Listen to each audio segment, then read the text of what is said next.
welcome students. Once again, welcome to our 9th class social studies class.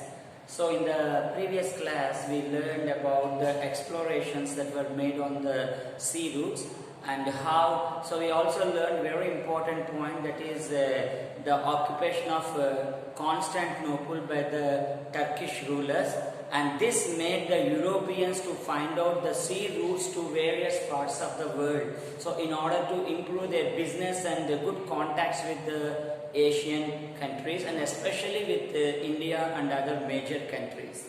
So we also learned that many great sailors, especially the European kings, especially the Portuguese and Spanish kings, they made lot of contribution for the navigation and exploration. So many of the sailors, even some kings also made some sailings on the voyages on the sea on their own, and to find out the sea routes to various parts of the country. So today in this class we are going to learn how these major things and these major expeditions were made by the sailors. So coming to the point, the navigators of Portugal and Spain played an important role. So they only went in various directions, and they list out and they drew some important maps and areas on their own, and they created certain maps on their own to give direction to the fellow sailors how to go and in which direction to lead certain areas in the world. For example, the Spanish and Portugal sailors, they made an important role, key role in making the discoveries of new islands and new areas in the world. So Prince Henry, a Portugal sailor, so went towards the west and find out the west coast of Africa. So west coast of Africa was discovered by Prince Henry. Next, Bartholomew Dias. He is also a Portugal sailor. He is also a Portuguese sailor, and he went to the Cape of Good Hope. So this is also a very important concept. So what is Cape Hope means? This is about this Africa continent.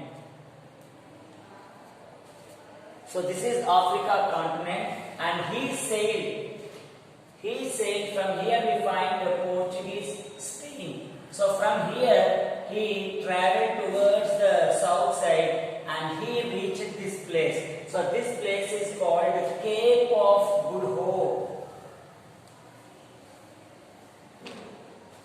Cape of. So the name itself is very important and having a significance in the history. So why do we call it as Cape of Good Hope? So why it is recognized as a good hope for the remaining travelers? So here lies the secret. What is that? So after Bartholomew Dias, many sailors they followed the same route and they discovered some wonderful islands. So here,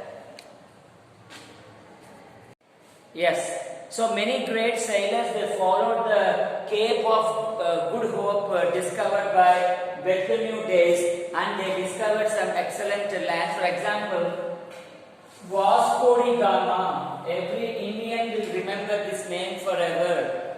So what is the greatness of this Vasco da Gama? So this Vasco da Gama also traveled in the same way followed by Bartholomew Dias, and he discovered the sea route to India. He discovered the sea route to India in 1948. So that's why this entire credit went to Vasco da Gama. Actually, Bartholomew Dias, he traveled up to Cape of Good Hope. So he came up to Cape of Good Hope, and from here he traveled towards the east side, and there he discovered the sea route to India, Vasco da Gama. So as the route traveled by Bartholomew Dias made in discovering the sea route to India, as it helped in finding the sea route to India, the world has named it as Good hope. Hope means asa, avakasa.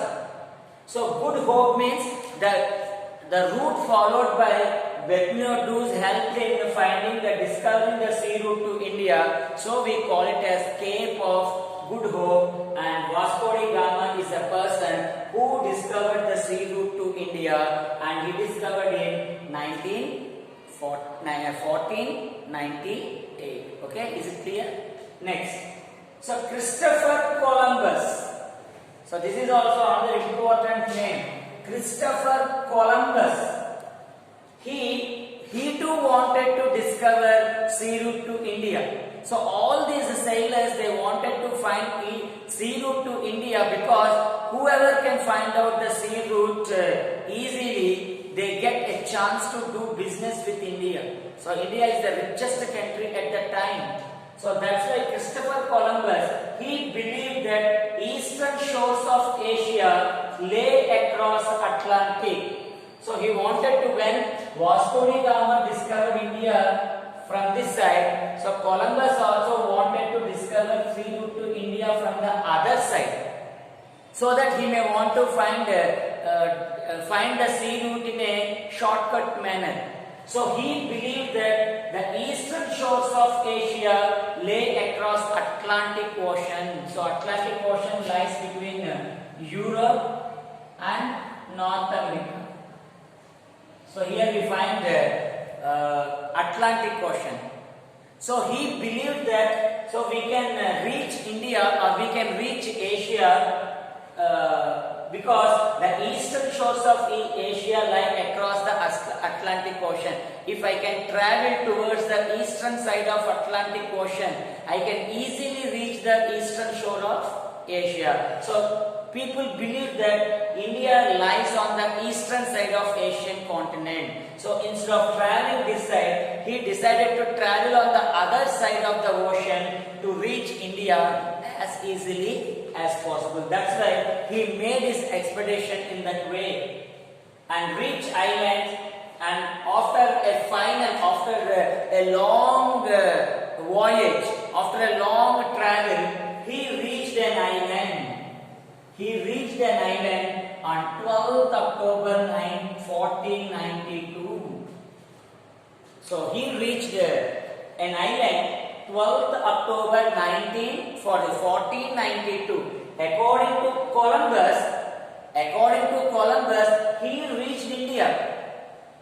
Okay, as per his idea, he reached India, but in fact, he didn't reach India. He didn't reach our country. He thought that he reached India, but when he observed the people in that island, so they are completely different from what he learned about the Indians. So Indians are not so black, we are not red. So red means in the sense, if you move in the sun, we all become red. So all these people are very black in color, and their stature is somewhat different from the Indians. So after reaching there, he discovered that he was mistaken. So I thought I reached India, but actually I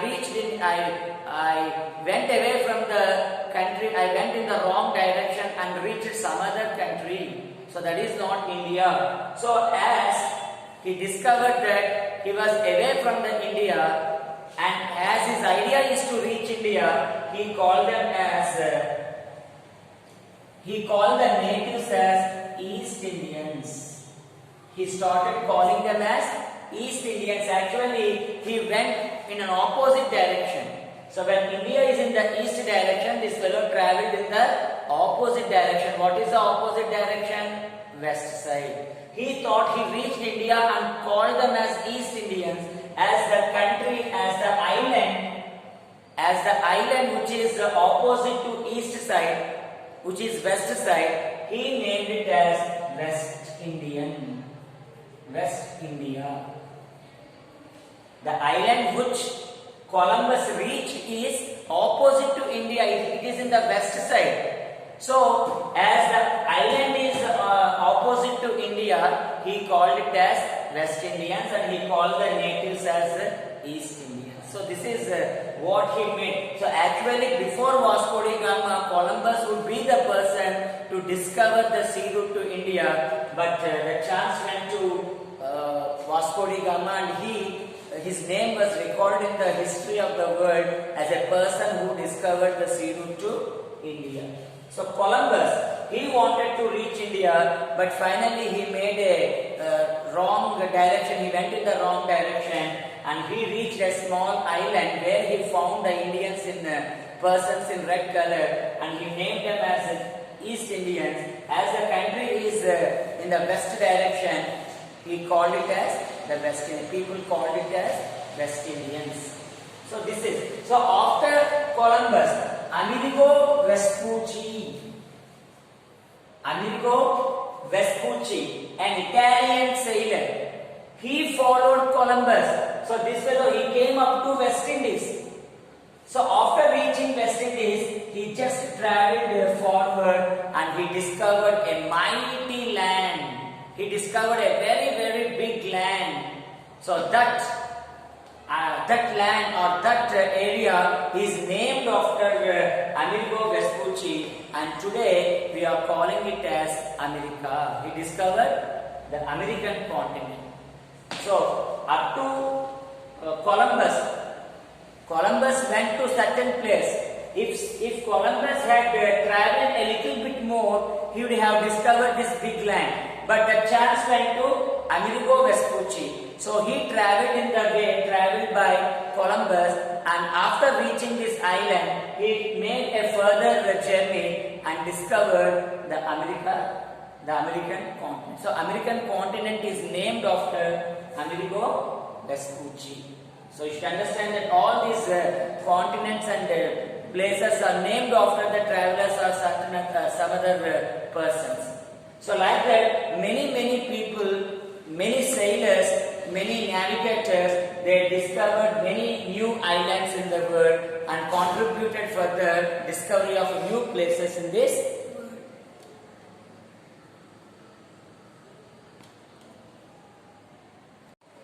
Okay, so next we should learn about Ferdinand Magellan.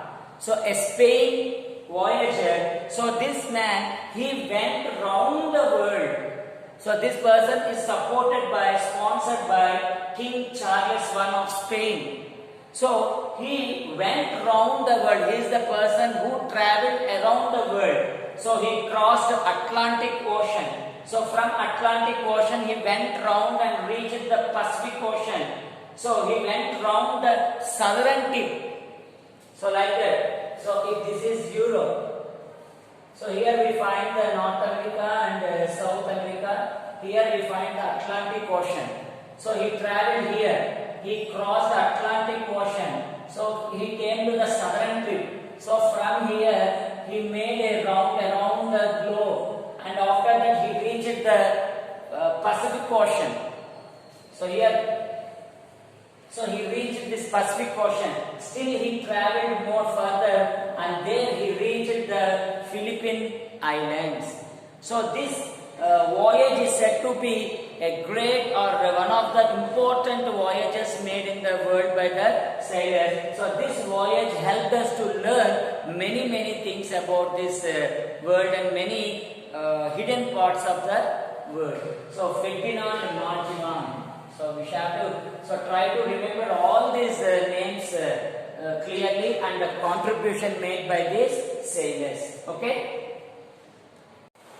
Okay. Now in the last concept we are going to deal with was there a Renaissance in the 14th century? So actually, what is Renaissance? Renaissance means rebirth. Rebirth means until then the European culture was dominated with the superstitions and the predominating culture of Christianity and other things.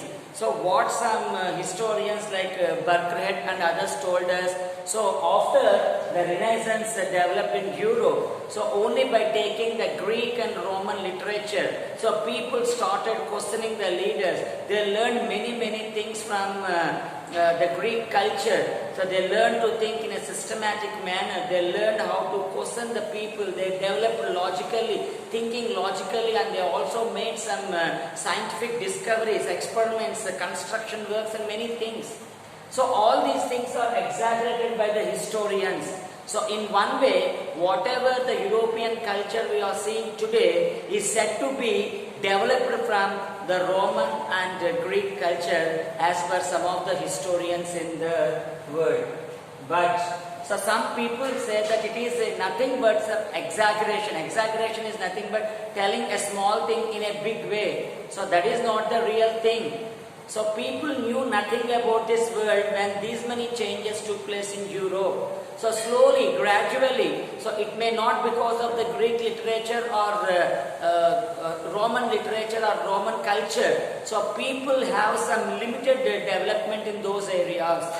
The concept of learning is very, very limited in those periods. So that's why they took the Greek culture as an important thing for me, important things for them. So that's why they highly depended on these two cultures. But when coming to the modern period, so many changes happened in the world. So recently we have seen how the navigators, sailors, voyagers they discovered some parts of this world. So they went to each and every part of the world and developed their trade and business with other nations. So not only the trade is important. So at the time of doing trading, so these people also exchanged their culture. So cultural exchange is very important in development of a nation. So I know something, you know something. So when I do some trading with your nation, so along with the business, so we get some culture from other nations also. If you want to understand it very clearly, so the Britishers came to India to do some business. So naturally along with the business, they also brought some culture to our nation. In the same way, our Indian culture also went to the European countries. That means, so whenever people start exchanging those cultures, so whenever we start doing these things, so we also develop automatically by seeing others, we too develop in our culture. So cultural exchange is very, very important part for the development of a nation.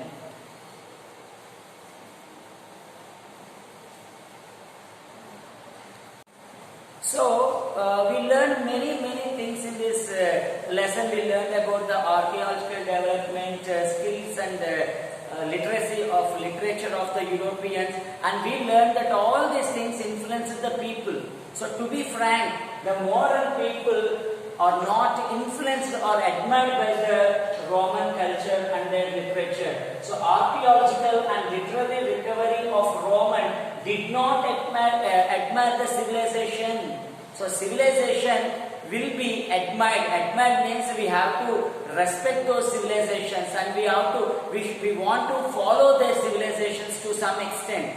But so literally speaking, the archaeological means the buildings, construction styles, domes. So these things they come under archaeological development, archaeological skills. So and also the literary recovery. Literary means books, literature, poems, essays, dramas. So all these things come under literary recoveries. And these things of Romans, so Roman archaeology and Roman literature did not admire the civilization of 14th century or the modern period. So why?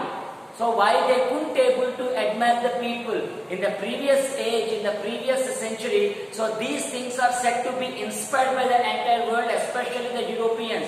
So why in the present generation these things are not admiring them? Because along with the Europe, the entire world is developing. So on one way, after discovering the sea routes to various parts of the world, the European culture was brought to the Asian countries, and Asian civilization also went to the European countries. So many European countries, they observed the developments in Asia. They got inspired by the Asian development, Asian country riches, and also the tradition that is being followed in our country. So always they wanted to adopt this culture and traditions from our European countries to the Asian countries to the European countries. So why? So the technologies and skill in Asia improved. So during the modern period, 14th century, the technology in India, the technology in Asian countries, and also the skilled people, the skill, the way of their life, all these things improved a lot. So after the navigation, the entire world came to learn or understand about the way of living in other nations.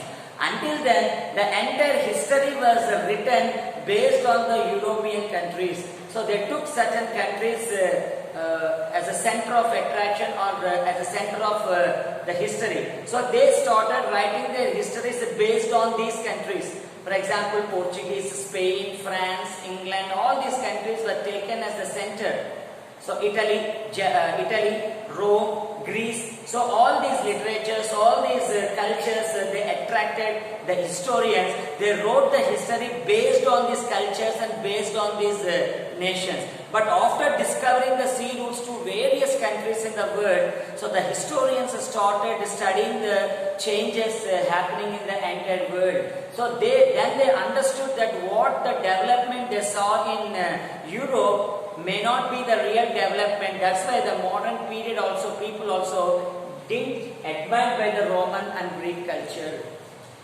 So technology improved in Asian countries. So world connected. So the navigation, the sailors, the voyages, the trading, they connected this entire world. So India was connected by the European countries. So all the European countries got connected by the American countries, African countries. So the navigators, the business people, they started doing business with various parts of the world. So along with this business, they learned the culture, they understood the development. So then they realized that what they saw as a development in Europe is not the real development. The real development is like the real development lies in, especially in Asia and in some various parts of the countries. So navigation improved. So navigation also improved a lot. People started preparing from big ships, and they did a great part of business with the help of these ships and other things. So Mongol expansion of Islam. So at the same time, during this period, we find the expansion of Mongolian Empire from one side. So from the other side, we find the expansion of the Islamic religion, Islamic culture, and also Islamic kingdom. So the Islamic people, they started occupying the nations one after another. Slowly with these expansions, also we find some cultural and traditional changes. So slowly, finally, during the medieval period, the Islamic religion even entered our nation. So during the 12th century, the Islamic religion even entered our nation, and it's expanded a lot during the Delhi Sultanate period and the Mughal emperors. So especially during the medieval period, the expansion of the Islamic empire took place in Asian and the European countries. So we learned that the Turkey rulers, the Islamic rulers, they occupied the Constantinople in 1498. Okay, so with the expansion, with the conquer of the Constantinople Empire, slowly the Islamic culture started, or the kingdoms started occupying the Asian countries also. So whenever the Islamic culture entered our nation, especially let us talk about the Indian culture. So when the Islamic people entered our nation, so they started following the culture of our nation also. So they brought some new culture to our country. At the same time, some existing prevailing cultures in our country were also followed by the Islamic rulers. They adopted our culture. They not only adopted our culture, but they helped in spreading the Indian culture in various parts of the world. Some forms of our cultures have been adopted by the Islamic rulers. Through the Islamic rulers, this culture even entered the European countries. So that's why even in some countries we find some of the people following our Indian culture. Why? Because it was spread to the European countries through the Islamic rulers. So link Asia and North Africa. So various parts of North Africa were also occupied by the Islamic rulers.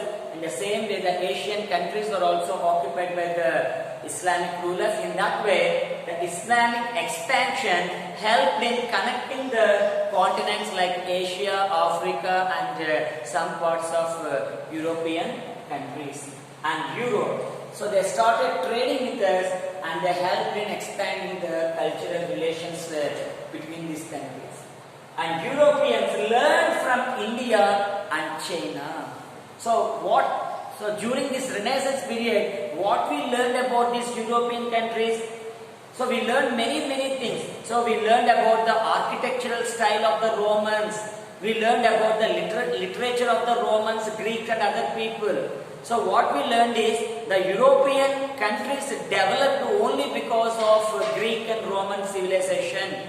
So the Roman civilization, the Greek civilization gave them oxygen.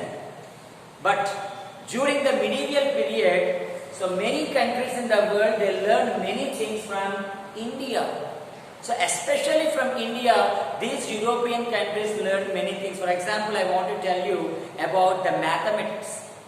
So Indians are having the best mathematicians, very experienced and talented mathematicians stayed in India. And we discovered what we say unit system, place values. So place values means we all are using these place values in mathematics. So ones place, tens place, 100 place. So we Indians found the value of 0. So the value of 0 is given by Indians, and we taught the entire world how to write the numbers. Today we are easily writing the numbers, but how to write these numbers is taught by the Indians to the world. So we use the unit system, ones, 100,000 system, and we asked and we told the world that with every place value, the value of the number will increases 10 times. For example, if you write 1 here, if you write another 1 here, what will be the value of this one? The value of 1 will be 10 times that of the value of 1 in the units place. So this type of system was developed in India, and the same system is followed by the Europeans also. That's why we call it as Indo-Arabic Numbers. So what do we call them? We call them as Indo-Arabic Numbers. Indians created this system. So from Indians, the Arabic people, they took away the knowledge to their countries, and they translated these books into their language. From Arabic language, these books got translated into various languages in the world. So you understand that Indians contributed a lot. So in one way, I am very clear about it. Whatever knowledge we are learning from the world, so whatever knowledge the entire world is gaining, so it is the discovery of, or it is the knowledge of the Indians. In the same way, the Chinese, they invented this compass box, compass.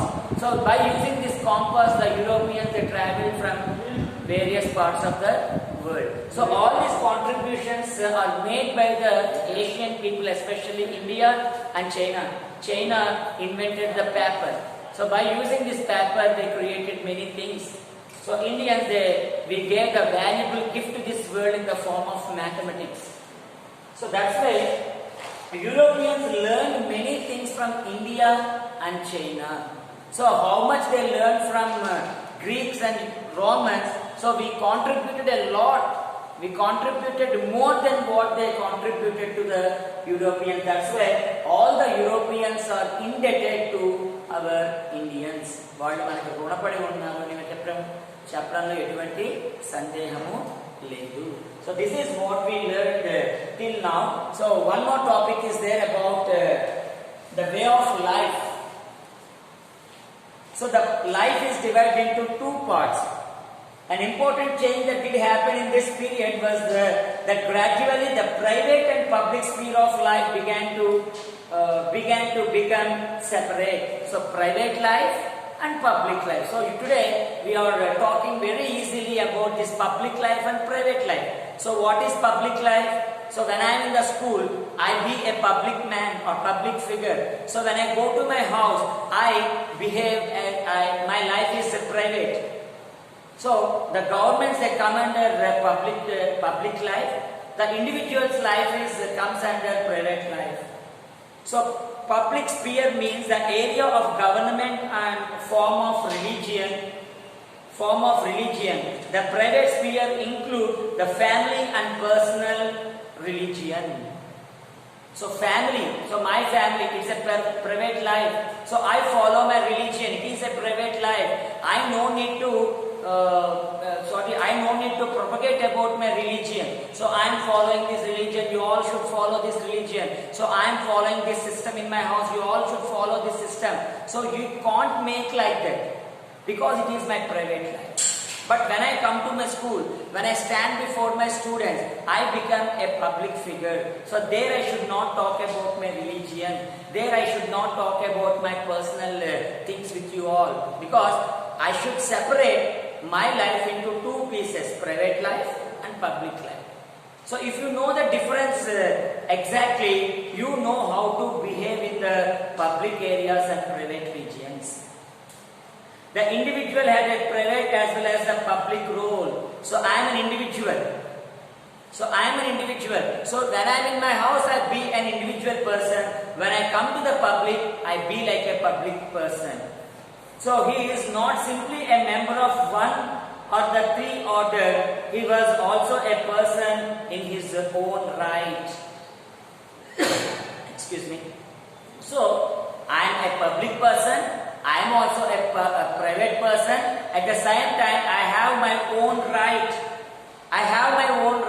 Suppose if anybody is trying to make fun of me, or if anybody is trying to create some problems, I have my own right. I have every right to protect my life from others. Yes, an artist was not just a member of a guild, he was known for himself. In the 18th century, this sense of individual would be expressed in a political form in the belief that an individual had equal political right. Okay, I am a teacher. I teach personally to my students. I have public life, private life. Along with these two rights, I have my own rights. I have every right to protect my rights. See, an artist was not just a member of a guild, he was known for himself. Yes, so in olden days, people used to form some guilds. So guild means groups. So when I am in the group, so I am a teacher, I be in the teachers group. So when I am in the teachers group, so listen to it properly. When I am in the teachers group, I should follow the group rules and regulations. Am I right? So I should follow the group rules. But I won't become a group member. So as and when I am the group member, I have my own individuality. So this is very, very important. So during the modern period, man is recognized by his own name. Man is an individual person. And at the same time, he should perform the group activities, and he should perform both the private one and also the public rules. So another development was that of the different regions of Europe started to have their separate sense of identity based on language. So based on language, this is another important change that took place in European continent. So people started coming together. So when all the people are speaking Germany, when some people are speaking Latin, when some people are speaking some French language, so people who are speaking their own language, people who are following certain culture, so all these people, they came forward, they formed into some groups, and they wanted to rule their country on the basis of their language and culture. So this is another development took place in Europe. Europe earlier united partly by the Roman Empire and later by the Latin and Christianity. So Europe, if you take Europe, so the entire Europe was sometimes dominated by Romans. So Roman Empire ruled the entire Europe to some extent. After some time, the Latin, it was dominated by the Latin culture and Latin civilization. So later on, the entire Europe was dominated by Christianity. So like that, at every time the European countries, the European continent was dominated by certain group of people. But in modern period, people who wanted to live together, who wanted to share their language together, who are sharing their culture together, wanted to live together. Okay, Bhasha, okay, culture, ila maatladina vallandaru kuda, they wanted to live together. They wanted to form a small community of their own. So that's why this kind of feelings developed during the medieval period in European continent, and was now dissolving into nation states. So this is very, very important one.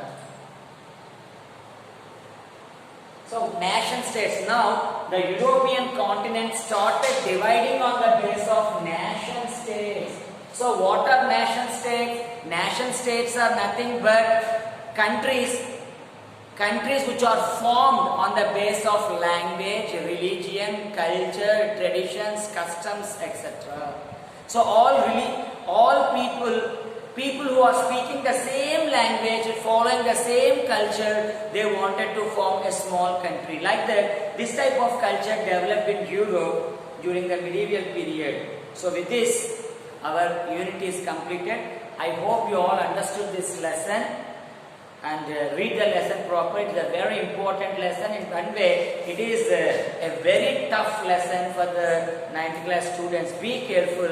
If you have any doubts, already some of your students are coming to school. So if you have any doubts, you take your parents' permission and come to school and get your doubts clarified from your teachers. So my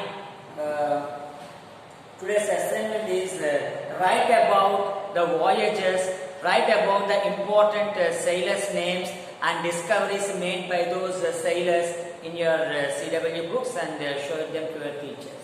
So I hope you all understood this concept. So let us meet in the next class. So until then, have a nice day, stay at your home and don't put your lives in risk. Thank you.